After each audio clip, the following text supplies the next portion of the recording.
Bonjour et bienvenue dans cette nouvelle vidéo, ici le fan de Komiya et aujourd'hui on va parler de deux regionals qui ont eu lieu ce week-end. Il y en avait un en Allemagne très près de chez nous et d'ailleurs les Français étaient très bien représentés, on aura l'occasion d'en reparler juste après, et Monterrey au Mexique, et là il y avait un peu moins de Français. Évidemment, parce que ça fait beaucoup plus loin, même si c'est vrai que les Français sont un peu partout, donc c'est vrai qu'on pourrait imaginer que des Français qui vivent en Amérique ont pu se présenter là-bas, mais il y en a eu qu'un seul si je me trompe pas. Francfort, donc j'ai bien suivi puisque j'ai quasiment regardé tous les matchs qui ont été diffusés, notamment sur la chaîne de Pokémon, mais en même temps sur le live de Azul GG, un des grands joueurs américains qui est très connu évidemment. Si vous ne connaissez pas, je vous recommande chaudement sa chaîne si vous êtes un tant soit peu anglophone évidemment, et on va regarder tout ça en détail. Mais avant de commencer et de se plonger dans les chiffres et dans la data de ces deux tournois, eh bien comme d'habitude, n'hésitez pas à vous abonner. Vous êtes encore nombreux à regarder le contenu de la chaîne et à ne pas vous abonner, c'est bien dommage. Vous ne pouvez pas avoir l'actualité de la chaîne, on parle de beaucoup de choses sur cette chaîne, mais surtout du TCG dernièrement, parce que je m'y suis mis depuis mars de cette année, et je suis à fond dedans, pour le bien et le meilleur évidemment, pour le meilleur et le pire je voulais dire plutôt. Et n'hésitez pas à mettre un petit pouce aussi sur cette vidéo pour m'aider bien à récupérer un peu de fame. Évidemment c'est ce qu'on recherche quand on fait du contenu Pokémon et surtout du contenu TCG, puisqu'on sait que tout le monde s'intéresse à ça. Allez, assez bavardé, on va s'attaquer. Du coup, on va faire d'abord Francfort, c'est celui où j'ai vu le plus de choses. Monterrey n'était pas diffusé en live, que ce soit sur la chaîne de Pokémon ou sur d'autres chaînes de streaming, donc on n'a pas vraiment, on n'a pas eu de matchs qui ont été diffusés. J'en ai vu beaucoup sur Francfort, j'ai pas vu tous les matchs, comme je vous disais tout à l'heure en introduction. Tous les matchs ne sont pas passés en live, c'était notamment, je crois, les 3 premières rondes de chacun des jours qui n'étaient pas diffusés, peut-être même 4. En tout cas, j'ai vu quasiment tous les matchs, même si sur le top 4, ils n'ont pas montré les deux demi-finales. Donc on en a vu qu'une seule, on n'a pas vu celle entre Tord et Kaito, le japonais qui était là, qui allait très loin avec son deck Lanceorien. Et oui, un deck Lanceorien, on va en discuter juste après. On va commencer de manière générale avec les data du Day One. Overall, c'est intéressant, mais on va surtout voir les taux de conversion. Les taux de conversion, c'est le nombre de decks présents au jour 1 qui se retrouvent au jour 2. Donc ce sont des données assez intéressantes puisque ça nous permet de voir sur un tournoi et dans une méta donnée. Vous savez que la méta, elle évolue très vite.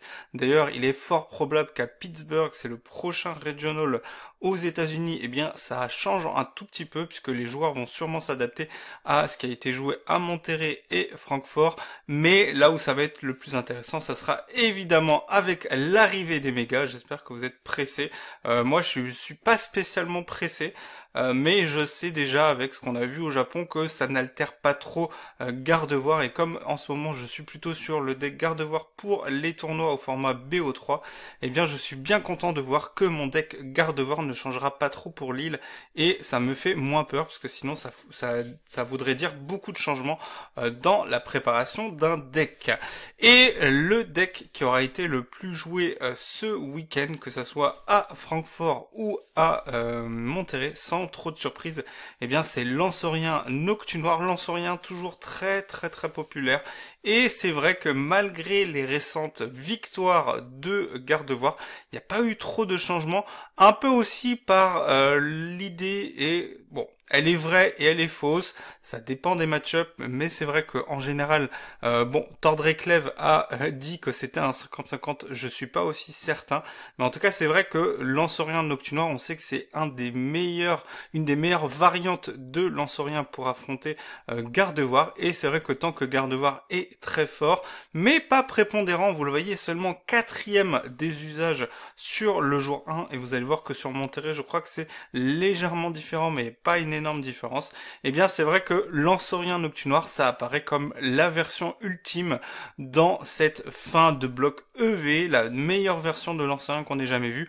Et pourtant, eh bien, Lansorien qui n'arrive pas à conclure, encore une fois, on l'avait déjà vu sur les précédents tournois, dans de précédentes versions de la méta, et Lansorien Noctunoir qui n'arrive pas à conclure, encore une fois, pourquoi? Parce que ça bute face à Gardevoir. Ça aurait pu bien se passer, puisque Gardevoir a eu un dernier adversaire de taille à affronter lors du top 8, je crois. Donc Rune a dû affronter, on va voir après, Rune c'est le vainqueur de ce tournoi, le Belge, qui commence en Masters cette saison, si je dis pas de bêtises, ou peut-être l'année dernière, mais en tout cas c'était un des premiers tournois où il avait des résultats intéressants. Et donc du coup Gardevoir qui l'emporte. Alors je vais vous faire défiler les decks. Goldengo Joltik qui est présent, qui a été popularisé, on l'a vu au Worlds, notamment par c'était pas Gabriel, c'était le chinois qui a gagné contre Gabriel Fernandez, le brésilien. Mais c'est comme le dit Azul, beaucoup de joueurs de Gros Mago qui ont basculé sur Joltik Joltik Gros Mago, et la différence c'est que Joltik Gros Mago n'a pas un si bon match-up face à Gardevoir et face à Lansorien aussi, je trouve. Donc forcément, si des joueurs jouent moins Gros Mago et se destinent vers un deck qui est peut-être certes un peu plus polyvalent mais moins fort contre les meilleurs decks du format, eh bien on obtient un format, une méta où Gros Mago a du mal à aller jusqu'au bout du tournoi. Et notamment c'est d'autant plus vrai à Francfort, puisque si vous regardez bien, à Francfort il y en a eu un dans le top 8, mais sinon le prochain il est uniquement, bon cela dit il est quand même aux portes du top 16, donc il n'était pas non plus super loin. Et par contre vous voyez que Gros Mago Joltik, il faut aller beaucoup plus loin pour le chercher. Donc un deck intéressant, un deck polyvalent. Je vous avais fait une vidéo sur ce deck, mais un deck qui a du mal à performer au haut niveau face aux meilleurs decks. Et vous voyez le premier hein, ici au niveau 75, donc il faut aller très loin pour le trouver. Donc un deck certes populaire, un deck certes une alternative à Gros Mago classique, mais une alternative moins performante, du moins dans cette méta. Après ça veut pas dire que ça sera pas mieux par la suite. Je rappelle que Gros Mago par contre, il arrive au bout de son utilisation, puisque c'est une carte de EV4, et les cartes de EV4, eh bien, elles vont disparaître à la prochaine rotation, notamment printemps 2024, si je dis pas de bêtises, je vérifie, oui c'est ça, parce que là j'ai le pomme de fer qui est rotation G à côté de moi, donc c'est la même chose. Donc Gros Mago, si il n'est pas réédité, disparaîtra avec la rotation du printemps, donc on arrive au bout. Comme d'autres decks, hein, notamment Gardevoir X, malheureusement on va devoir lui dire au revoir au printemps 2026. Encore une belle performance de Dracofeu qui revient sous son format contrôle, pas forcément avec Lansorien, donc à voir si ça se maintient par la suite. Dracofeu qui a un mauvais match-up pour Gardevoir, vous le savez, mais Dracofeu qui a quand même du mal face à d'autres decks. Irfoudre qui est encore très populaire mais qui a eu du mal à aller très loin dans le tournoi, puisque sur ce tournoi on en trouve quand même deux encore dans le top 32. Est-ce que c'est dans le top 16? C'est dans le top 16, donc il y en a encore deux dans le top 16, mais vous voyez bien qu'il n'y en a pas dans le top cut. Un deck qui a bien performé ce week-end, on le verra au niveau du taux de conversion, c'est le deck Terrabox. Angoliath qui a toujours du mal, Joltik Box qui a reculé vu l'émergence de Gros Mago Joltik Box. Les gens vont vouloir jouer plutôt Gros Mago, puisque c'est vrai que Gros Mago, en fin de partie, il a quand même plus de possibilités que Pikachu qui a besoin d'être chargé, qui peut être counter par des stratégies avec notamment les Fortussimia de Gardevoir, donc ça reste assez difficile à piloter. Belle performance encore de Pyroli, et après eh bien je vous fais défiler. Donc il y a quelques decks qui ont pu fonctionner, mais qui sont, on va dire, un peu plus anecdotiques. Encore une fois, on peut réussir avec un deck qui n'est pas un deck méta, mais c'est beaucoup plus difficile, comme on le verra juste après.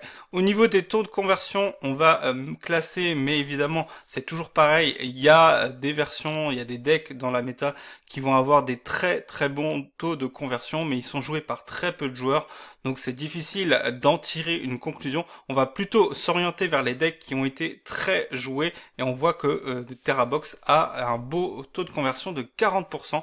Donc 40% des joueurs qui ont commencé le jour 1 avec TerraBox. Donc TerraBox c'est la version donc du coup avec Noctunoir.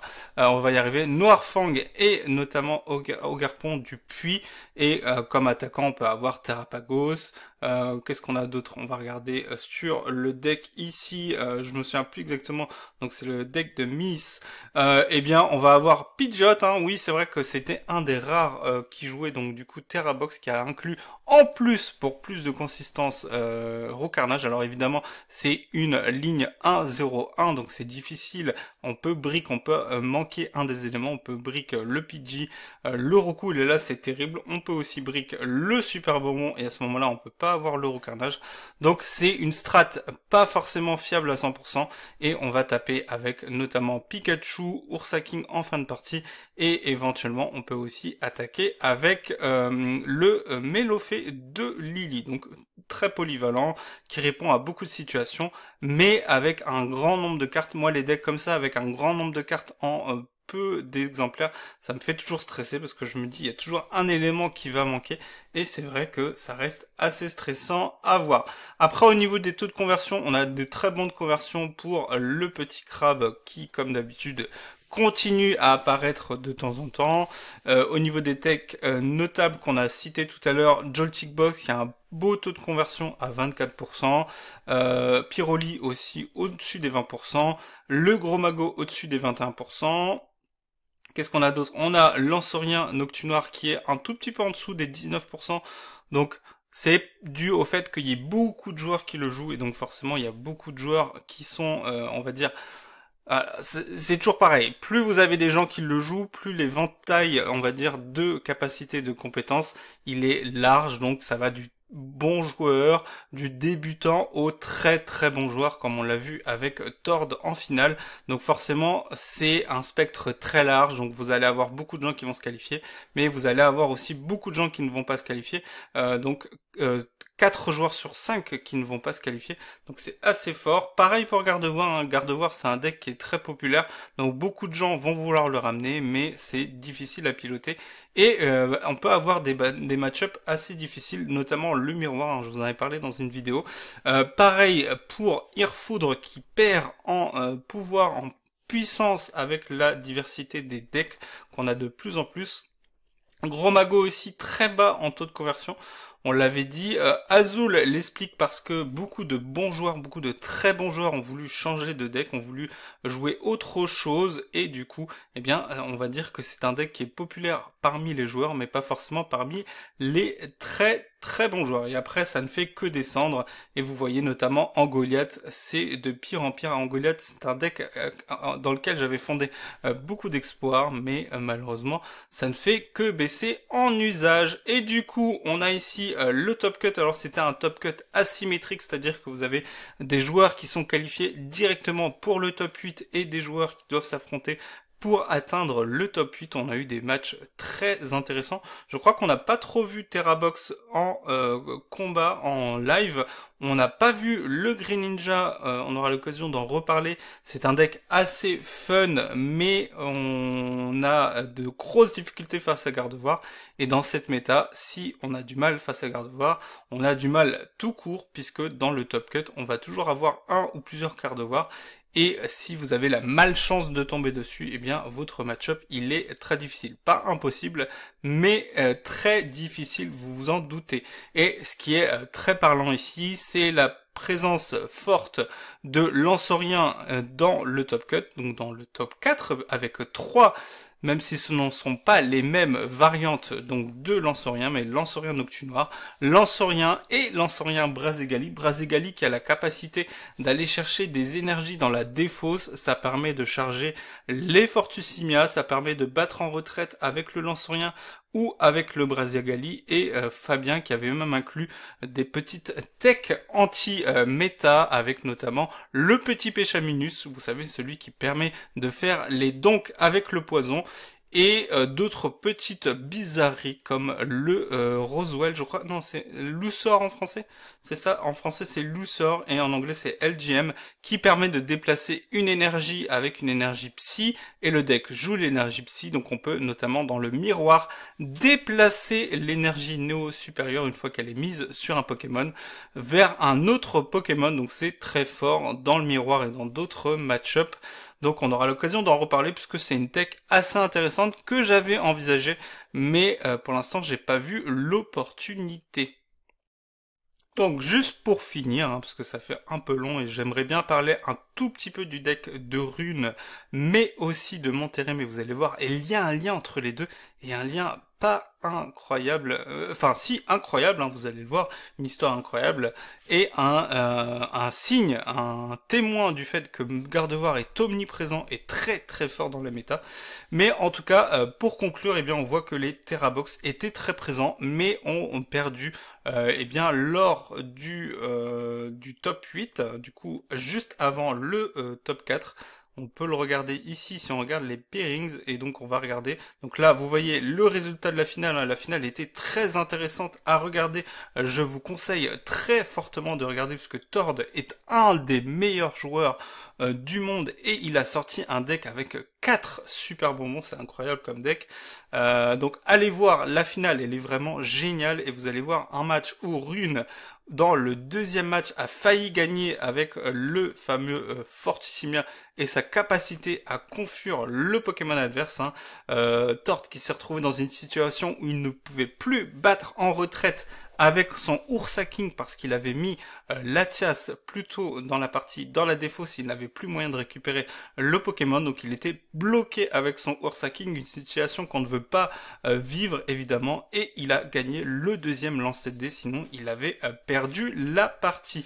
Et on le voit donc dans les parties précédentes, eh bien on l'a vu, la suprématie de Gardevoir face au Lanceurien. À chaque fois que Gardevoir a eu un Lanceurien face à lui, ça a été expéditif. On l'a pas vu ce match. Si, ce match a été diffusé, c'est celui entre Tord et Keito qui n'a pas été diffusé. D'ailleurs, il s'était retrouvé plus tôt dans le tournoi et Tord a pris sa revanche puisque plus tôt dans le tournoi, il avait perdu.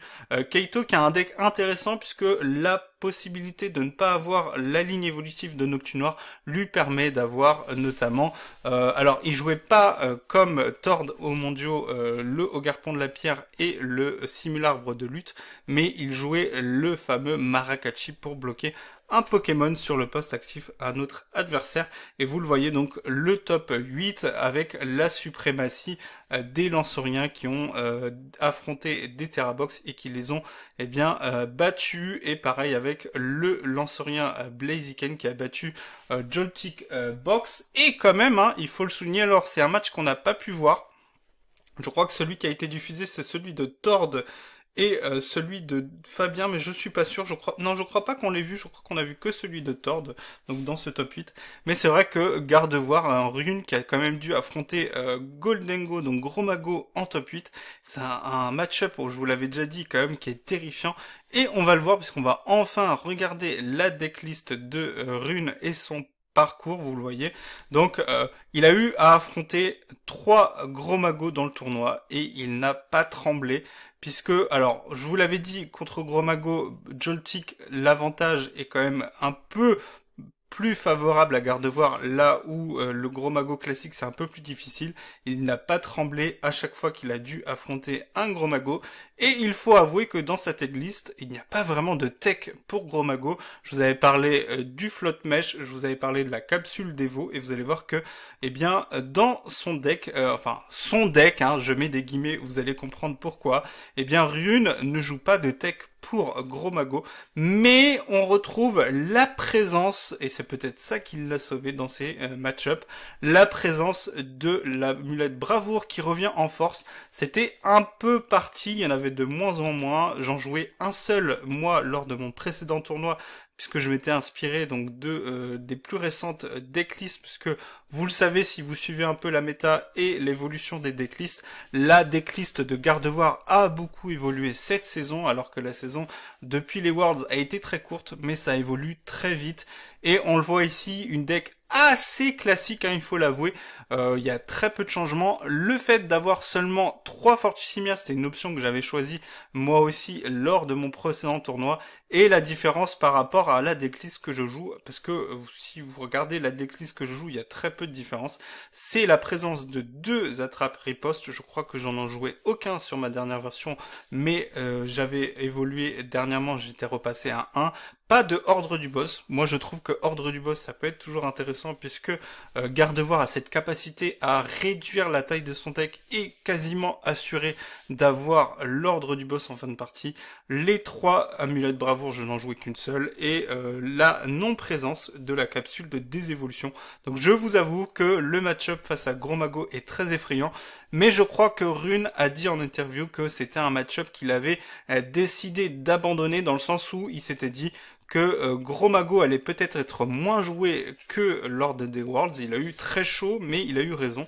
Et donc c'était un match-up qu'il avait entre guillemets laissé tomber. Ça veut dire quoi? Ça veut dire que, eh bien, des fois avec un deck, on n'a pas la capacité de jouer contre tous les match-ups et on décide de dire, eh bien, ce match-up-là, je ne vais pas mettre des cartes dans mon deck pour ne pas casser la dynamique de mon deck. Et je vais dire, eh bien, c'est pas si on affronte un adversaire qui joue ce deck, on dit, bon bah voilà, j'ai perdu, j'abandonne. C'est juste que, eh bien, on ne va pas insérer des cartes qui casseraient un peu la dynamique de notre deck, et on va préférer la consistance, la puissance de notre deck pour, eh bien, ne pas perdre face à d'autres match-ups pour lesquels on a clairement l'avantage. Donc, la consistance, une capacité à gagner beaucoup de matchs, et une capacité à ne pas pouvoir affronter Gardevoir Gros Mago, mais Gros Mago était moins présent, et la version, comme on l'a vu tout à l'heure, avec Joltik est beaucoup moins forte face à Gardevoir. Donc, beaucoup de raisons, et pourquoi? Eh bien, on sait que, ça a été vu en interview, on sait que le génie derrière ce deck n'est d'autre que notre bon vieux Henry Shao. Si vous suivez un peu l'actualité, vous savez que Henry Shao, c'est un des meilleurs joueurs en ce moment sur la méta Pokémon TCG. C'est un joueur très jeune, hein, qui est là en Masters depuis très peu de temps. Et dans son groupe d'entraînement, eh bien, Henry Chao nous a préparé, eh bien, un beau petit deck aux oignons. Et si on regarde la decklist, eh bien, tout simplement, c'est les mêmes 60 cartes, hein. Je vous laisserai vérifier, mais ne vous inquiétez pas, c'est la même. Et tout simplement, cette semaine, ce week-end, eh bien, la performance est notable puisque ce deck que Henry Chao a préparé avec ou sans, mais en tout cas, le deck a été partagé puisque c'était présent sur son Metify. Le Metify, c'est une plateforme qui vous permet de faire des de faire des enseignements, c'est-à-dire que vous diffusez un cours. Et Henry Chao est visiblement, il est très actif sur ça. Et donc, c'est une liste qu'il a proposée à accès libre. Alors, sûrement derrière un paywall, hein, c'est-à-dire que il faut sûrement être abonné, ou il faut sûrement payer pour accéder au cours de Henry Chao. Mais en tout cas, cette decklist, eh bien, elle était très jouée ce week-end, puisque pas 1, pas 2, mais pas 3, mais 4 dans le top 4 donc de ces deux tournois, puisque Michael Davidson, Aban Ahmed qui a battu Henry Chao en finale en un miroir parfait à 100%, c'est-à-dire que les deux joueurs jouaient les 60 mêmes cartes. Ça devait être magnifique à voir parce que ça s'est joué sur des tout petits détails évidemment, surtout que Henry Chao étant le maître, étant le génie à l'origine de cette decklist, il savait, il comprenait tous les tenants et les aboutissants de cette decklist, mais il a quand même perdu. Après, je pense que c'est pas une victoire si amère que ça, puisque vous savez que vous perdez face à vous-même, entre guillemets, donc c'est pas trop grave. Henry Chao, il a déjà gagné beaucoup de tournois. Je crois que c'est un peu le cas de Aban aussi. Mais il doit y avoir quand même une certaine satisfaction à se dire que de son côté, Rune a aussi gagné avec cette decklist. Donc croyez-moi que à Pittsburgh, il n'est pas impossible que la page de la decklist soit encore plus grande. On va aller voir ça juste après. Mais en tout cas, une très belle performance de Gardevoir sur ce week-end et notamment à Monterrey.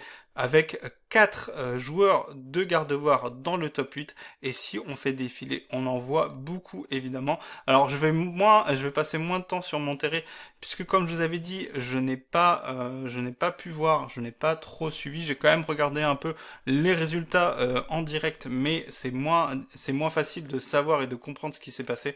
Mais en tout cas, un peu les mêmes chiffres, hein, pas forcément dans le même ordre, puisque Gardevoir n'était que quatrième à Francfort, mais vous voyez que le top 4 c'est le même, pas exactement dans le même ordre, mais les deux premiers c'est le même ordre, et on voit qu'au niveau du taux de conversion, eh bien on a à peu près les mêmes chiffres. Alors c'est pareil, hein, les 100%, évidemment les 75%, c'est avec peu de decks, mais on voit que TerraBox qui était moins joué qu'à Francfort, hein, beaucoup moins joué, parce qu'il n'y en avait que 33, à Francfort il y en avait plus de 80 je crois. On va regarder, il y en avait 94, donc il y en avait beaucoup plus, mais un taux de conversion encore plus élevé, mais avec un nombre de decks moins présent. Gros Mago évidemment qui a un taux de conversion assez élevé, Gardevoir qui était piloté par d'excellents joueurs à Monterrey, donc forcément le taux de conversion est excellent à 20%. Et il faut descendre un tout petit peu plus bas pour trouver Lansorien, mais qui s'en sort plutôt bien. Donc les enseignements de ce week-end, on va conclure ici cette vidéo, puisqu'on va pas y passer non plus trop de temps, mais je voulais juste voir la decklist et du coup les mentions qui sont affichées en dessous.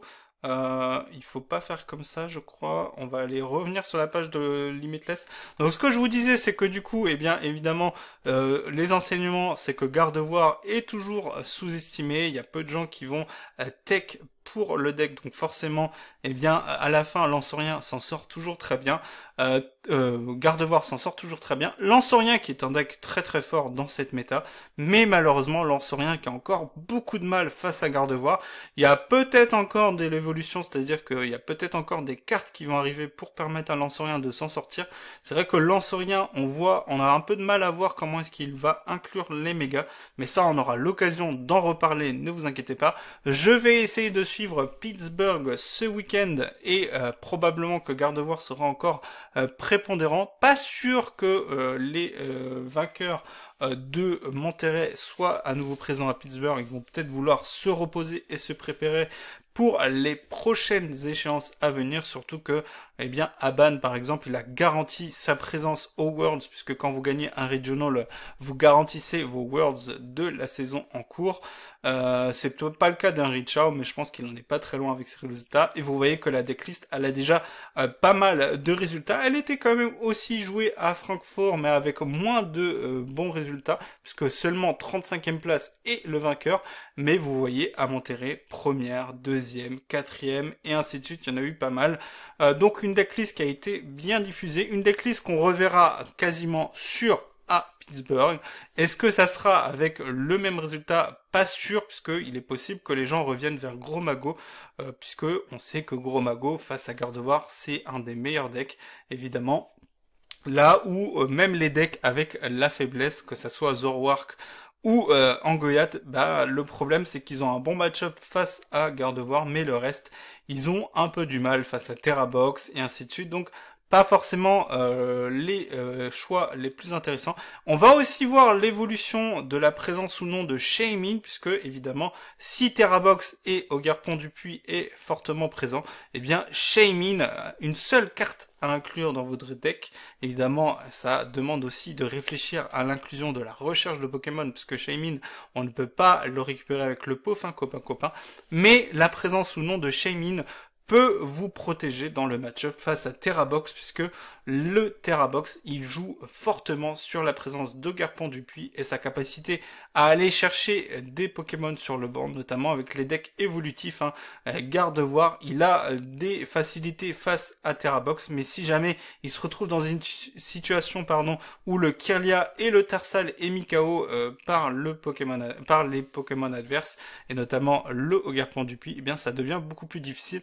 Cela dit, hein, pour rappel, Rune, dans la deuxième game de la finale face à Tord, il commence le match, hein, un match-up qui paraît impossible, avec 2 gardevoirs dans les récompenses, et il a quand même réussi à tenir tête à Tord. C'est vous dire à quel point le deck a des ressources incroyables et a une capacité à revenir. Je vous le dis à chaque fois, mais je préfère le répéter, gardevoir c'est un deck où si on ne lâche pas le match, si on ne scoop pas trop vite, eh bien on a quand même des capacités de revenir et de frapper fort et de revenir très fort dans le match pour éventuellement gagner, voire faire match nul. Allez, ça sera tout pour cette vidéo. On a vu beaucoup de choses aujourd'hui, donc je vous ai pas montré le parcours de Aban, vous l'avez ici, donc vous voyez quasiment pas de gros magots, donc c'est un chemin tout tracé, mais quand même beaucoup de miroirs, puisque évidemment Gardevoir était plus présent qu'à Francfort, et comme je vous l'avais dit, le miroir c'est toujours un peu un 50-50, puisqu'il n'y a pas vraiment de Pokémon, il n'y a pas vraiment de tech pour vous garantir le match, même si on l'a vu avec notamment certaines des techs qui sont utilisées, que ce soit par Fabien ou d'autres decks, il y a quand même des techs à utiliser pour le miroir. Donc ça reste à voir. Si Gardevoir redevient prépondérant, eh bien les decks Gardevoir vont probablement intégrer des techs pour le miroir, puisque le miroir deviendra plus potentiel. Allez, ça sera tout pour cette vidéo. On se dit à bientôt pour une nouvelle vidéo. Ciao.